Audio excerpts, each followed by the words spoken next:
İcazənizlə keçək birinci məsələyə. Qısa giriş. Dediyim kimi, burada həm də Əli bəyin çıxış etmə imkanının məhdud olması nəzərə alaraq Azərbaycan Xalq Parlamenti nümayəndələrinin Aşqada keçirdiyi görüşlər, yəni Avropa Şurası Parlament Assambleyasında və Azərbaycan ətrafında yaranmış vəziyyət haqqında çalışacağam. Reglamentdə nəzərdə tutulduğu kimi uzaqbaşı 15 dəqiqə ərzində bu məsələləri diqqətinizə təqdim edir. Hörmətli millət vəkilləri, bilirsiniz ki, artıq mətbuatdan da bunu izləmişsiniz, Azərbaycan Xalq Parlamentinin nümayəndə heyəti, parlamentin dönəm sədri, ilk dönəm sədri olmuş rəissiyyət heyətinin üzvü Abid bəyin rəhbərliyi ilə Avropa Şurası Parlament Assambleyasında çox mühüm bir fəaliyyət həyata keçirildi.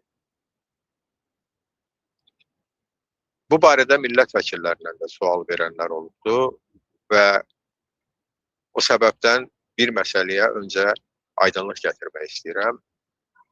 Sual bundan ibarətdir ki, nədən nümayəndə heyəti Azərbaycan Xalq Parlamenti adından deyil, Azərfreedom kanalı adından səfər ediblər Avropa Şurası Parlament Assambleyasına. Məsələ burasındadır ki, Azərbaycan Xalq Parlamenti nə Azərbaycanda, nə də ölkədən kənarda beynəlxalq səviyyədə qeydiyyata malik olmadığından o institusional bir qurum kimi Avropa Şurası Parlament Assambleyasında tərəf olaraq qəbul edilə bilməz. Amma Aşqaya yollanan bütün nümayəndələr, onlar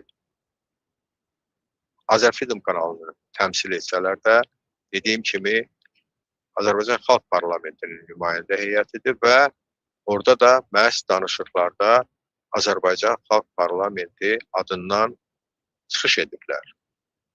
Bilirsiniz ki, Abid bəy Aşqanın yeni seçilmiş prezidenti xanım Petra Bayer'la görüşüb və bu görüş 2 dəfə olub. Bunun biri Abid bəyin ona ünvanladığı suallar müsahibə şəklində olubdur. Digəri isə media diqqətindən kənarda bir neçə nəfər iştirakı ilə məhdud bir dairədə görüş olubdur. Abid bəy bugün yoldan gəlib təzəcə evə çatıb və gələn iclasda bu barədə özü ətraflı məlumat verəcəkdir. Azərbaycan Xalq Parlamenti nümayəndələrinin Avropa Şurası Parlament Assambleyasında keçirdiyi görüşlər kifayət qədər uğurlu alınıbdır.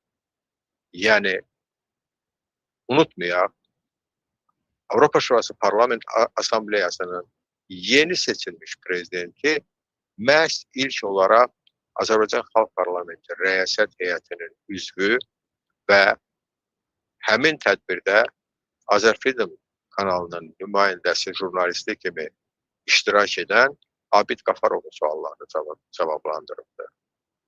Hesab edirəm ki, bu hər iki qurum üçün ilk növbədə Azərbaycan Xalq Parlamenti və Azərfreedom kanalı üçün çox ciddi uğurdur.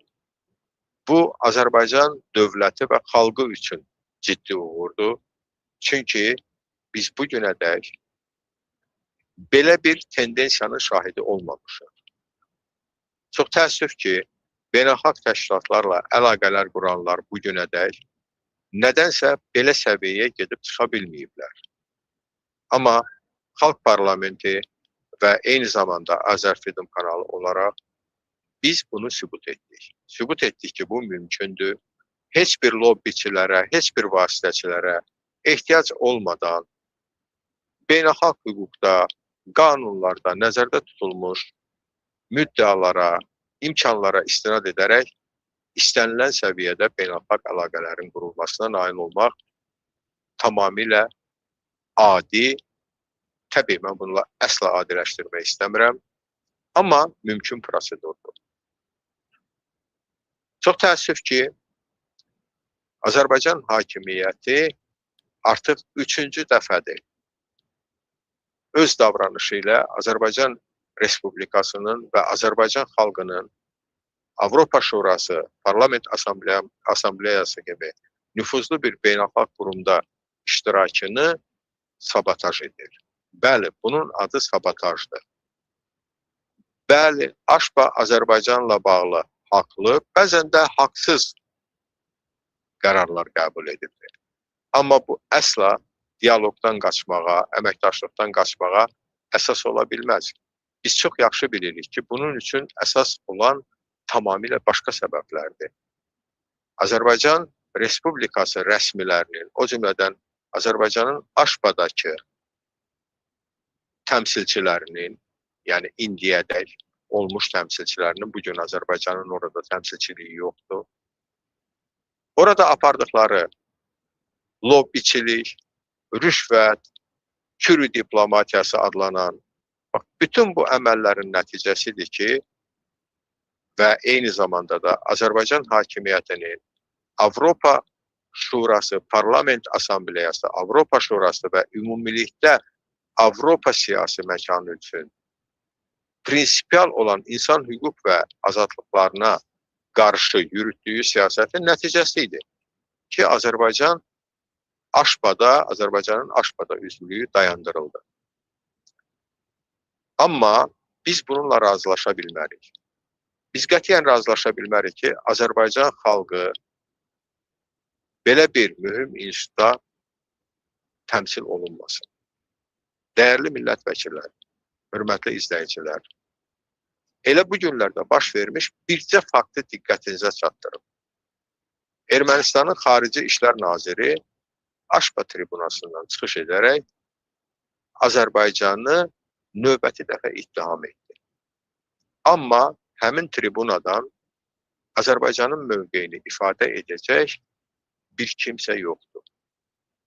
Budurmu Azərbaycanın xarici siyasətinin uğuru?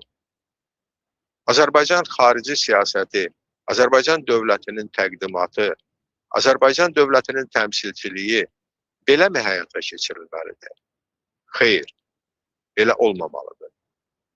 Və Azərbaycanın AŞPA-da nümayəndə heyətinin sədri olmuş, özü də davamlı olaraq, Azərbaycan Milli Məclisinin komitə sədri Səməd Seyidovun məhz AŞPA-nın qətnaməsinin qəbul olunduğu gündə mətbuata açıqlaması yalnız təəssüf doğura bilər. Səməd Seyidov iddia edir ki, təbii ki, dövlət adından bizə nə AŞPA, nə Avropa Parlamenti, nə orada qəbul olunan qərarlar önəmli deyil. Hörmətli Azərbaycan hakimiyyəti, bu qərarlar sizə önəmli olmaya bilər. Bu Azərbaycan xalqı üçün önəmlidir, Azərbaycan Respublikası üçün, Azərbaycan dövləti üçün önəmlidir. Və odur ki, Azərbaycan Xalq Parlamenti olaraq biz bu istiqamətdə, yəni Azərbaycan xalqının, Azərbaycan dövlətinin bütün beynəlxalq institutlarda, o cümlədən də Avropa Şurası Parlament Asambleyasında təmsilçiliyinin reallaşdırılması üçün bütün mümkün addımları atacaq. Bu, Azərbaycan Xalq Parlamentinin seçdiyi yoldur. Bu, bizim 100 ildən də çox xeyli əvvəl qurucu babalarımızın keçdiyi yoldur. Əgər bizim fəaliyyətimiz sizə stimul yaradacaqsa, Azərbaycan hakimiyyəti bundan nəticə çıxarıb AŞPA-ya qayıtmaq üçün həmin qurumla danışıqlara başlayacaqsa, biz bunu yalnız alqışlaya bilərik. Yox, əgər inkarçılıq,